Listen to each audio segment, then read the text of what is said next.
ಹೊಸಕೋಟೆ ನ್ಯಾಯಾಲಯಕ್ಕೆ ಶಾಶ್ವತ ಜಾಗ ಹಾಗೂ ಸುಸಜ್ಜಿತ ನೂತನ ಕಟ್ಟಡ ನಿರ್ಮಾಣವಾಗಬೇಕೆಂಬ ವಕೀಲರ ಬಹುದಿನಗಳ ಕನಸನ್ನು ನನಸು ಮಾಡುವ ನಿಟ್ಟಿನಲ್ಲಿ ಶಾಸಕ ಶರತ್ ಬಚ್ಚೇಗೌಡ ಅವರು ವಿಶೇಷ ಆಸಕ್ತಿ ವಹಿಸಿದ್ದು ತ್ವರಿತವಾಗಿ ನೂತನ ಕಟ್ಟಡಕ್ಕೆ ಭೂಮಿ ಪೂಜೆ ಮಾಡಲಿದ್ದಾರೆ ಅಂತ ಹೊಸಕೋಟೆ ತಾಲೂಕು ವಕೀಲರ ಸಂಘದ ನೂತನ ಅಧ್ಯಕ್ಷ ವೈ.ವಿ. ರಾಧಾಕೃಷ್ಣ ಅವರು ತಿಳಿಸಿದರು.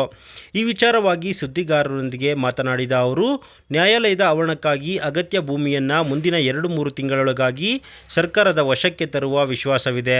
ಶಾಶ್ವತ ಕಟ್ಟಡ ನಿರ್ಮಾಣದ ಪ್ರಕ್ರಿಯೆಗೆ ವೇಗ ಸಹ ಸಿಗಲಿದೆ. ನ್ಯಾಯಾಲಯ ನಿರ್ಮಾಣಕ್ಕೆ ಅಗತ್ಯವಿರುವ ಜಾಗದ ವಿಚಾರದಲ್ಲಿ ದಂಡುಪಾಳ್ಯ ಬಳಿ ತೋಟಗಾರಿಕೆ ಇಲಾಖೆಯ 2 ಎಕರೆ 30 ಗುಂಟೆ ಜಮೀನನ್ನು ಗುರುತಿಸಲಾಗಿದೆ.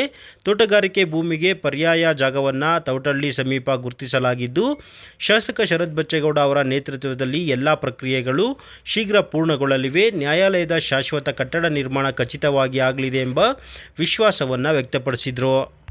ದಂಡುಪಾಳ್ಯದ ಹತ್ರ ಹಾರ್ಟಿಕಲ್ಚರ್ ತೋಟಗಾರಿಕೆ ಇಲಾಖೆದು 2 ಎಕರೆ 30 ಗುಂಟೆ ಇದೆ. ಶಾಸಕರು ಮಾತು ಕೊಟ್ಟಿದ್ದಾರೆ. ಖಂಡಿತವಾಗ್ಲೂ ಆ ಜಾಗನ ಕೆಲವೇ ದಿನಗಳಲ್ಲಿ ಅದಕ್ಕೆ ಆಲ್ಟರ್ನೇಟ್ ಲ್ಯಾಂಡ್ ಅನ್ನು ಸಹ ಗುರುತು ಮಾಡಿದ್ದಾರೆ ನಮ್ಮ ಕೋಡಹಳ್ಳಿ ಸುರೇಶ್ ಅಣ್ಣವರು ತೊಗಟಳ್ಳಿ ಹತ್ರ.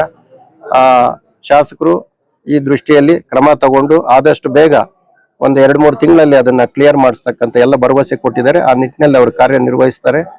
ಗ್ಯಾರಂಟಿ ಕೋರ್ಟ್ ಕೆಲಸ ಹಾಗೆ ಆಗುತ್ತೆ ಅನ್ನೋದನ್ನ ನಾನು ಮಾಧ್ಯಮದ ಮುಖಾಂತರ ತಿಳಿಸೋದಕ್ಕೆ ಇಚ್ಛೆ ಪಡ್ತಾ ಇದ್ದೀನಿ.